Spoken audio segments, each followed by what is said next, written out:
डिसेंबर महिन्यामध्ये राजमा पिकाची लागवड करायची, थोडं थांबा. राजमा पिकाची लागवड ही डिसेंबर महिन्यामध्ये करू नका असं मी का म्हणतोय, याच्या मागचं कारण काय आहे. आपला साधारणपणे 1.5 एकरचा प्लॉट हा गेलेला आहे, तर याच्या मागचं कारण काय आहे हे सविस्तर आपण या व्हिडिओमध्ये पाहणार आहोत. तर नमस्कार शेतकरी मित्रांनो, माऊली ॲग्रो या आपल्या यूट्यूब चॅनलवरती आपलं सर्वांचं स्वागत आहे.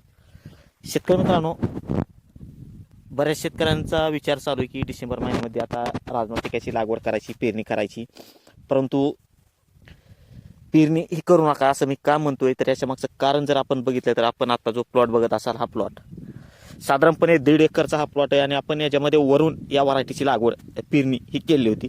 साधारणपणे 20 ते 22 दिवस पूर्ण झाले त्या प्लॉटला आणि प्लॉट हा पूर्ण रोगाच्या बळी गेलेला आहे. कसल्याही प्रकारचं टवटवीतपणा जो पिकामध्ये पाहिजे तो दिसत नाही. आपण बघू शकता कशा पद्धतीने प्लॉट आहे, पूर्णपणे पातळ झालाय, मर देखील व्हायला लागलेली. आणि सर्वात महत्त्वाचं याच्यावरती काय झालंय तर आपण बघू शकता हे झाड खालतून देखील मुळ्या कुजायला सुरुवात झाली आणि वरतून जर आपण बघितलं तर पानं बघू शकता आपण कशा पद्धतीने राजमा पिकाची पानं हे पूर्णपणे बोकाडल्यासारखे झालेत. याच्या मागचं कारण फवारणी तुम्ही काही बी करा, याच्यावरती विलाज होत नाही.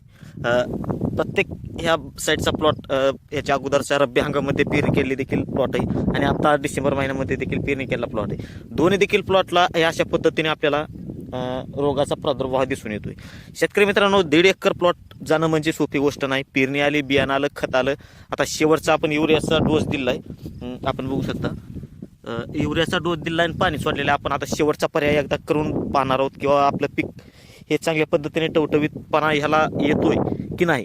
जरच टवटवीतपणा जर आला तर आपण हा प्लॉट होणार आहेत, नाही जर आला तर आपण हा प्लॉट पूर्णपणे मोडून काढून दुसऱ्या पीक याच्यावरती पेरणार आहेत.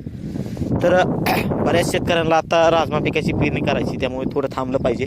कारण की भरपूर प्रमाणामध्ये अशा पद्धतीचे जे रोग आहेत, जी समस्या आहे ती जाणवायला लागलेली. बऱ्याच शेतकऱ्यांच्या कमेंट्स देखील मला आलेल्या आहेत की आमच्या राजमा पिकाची वाढ व्हाय नाही, वाढ खोंडली, ओसरपणा आहे, पानं बोकाडल्यासारखी व्हायला लागलेली. मग याच्यावरती उपाय शेतकरी मित्रांनो, आपण याच्यावरती भरपूर प्रमाणामध्ये 2 फवारण्या केल्या तरी पण आपल्याला याच्यावरती रिझल्ट हा दिसून आलेला नाही. हे एक असा रोग आहे किंवा असा प्रादुर्भाव आहे की ज्याच्यावरती नियंत्रण करणं एक अत्यंत अवघड गोष्ट आहे. त्यामुळे राजमा पीक पेरणीचा विचार असेल तर पेरू नका, शक्यतो थांबा. नंतर देखील पेरण्याची चालते फेब्रुवारी महिन्यामध्ये देखील. परंतु माझ्या माहितीत शक्यतो आत्ता रब्बी हंगाम गेल्यानंतर राजमा पिकाकडे न वाळलेलंच चांगले. कारण की जर एवढ्या प्रमाणामध्ये जर नुकसान व्हायचं असेल, शेतकरी मित्रांनो 1.5 एकर राजमा म्हटलं तर साधारणपणे 85 किलो बियाणं, 85 किलो बियाणाचा जर विचार केला आपण तर 5,000 रुपये बियाणं, 1,500 रुपये पेरणी साधारणपणे आपण कमीत कमी जर विचार केला. आणि खत, पाणी, मेहनत हे सविस्तर जर माहिती बघितली तर राजमा पीक परवडत नाही. नंतरचं देखील पीक पेरण्यासाठी तेवढाच खर्च. त्यामुळे शक्यतो आता डिसेंबर महिन्यामध्ये राजमा पिकाची पेरणी ही करूच नका. करायची असेल आपल्या याच्यावरती करा, पण माझ्या माहितीच तो माझ्या अनुभवावरती माझ्या भागामध्ये ज्या पद्धतीने प्लॉट आलेले त्याच्यावरती मी तुम्हाला सांगतो की राजमा पेरणी ही डिसेंबर महिन्यामध्ये शक्यतो केली नाही पाहिजे.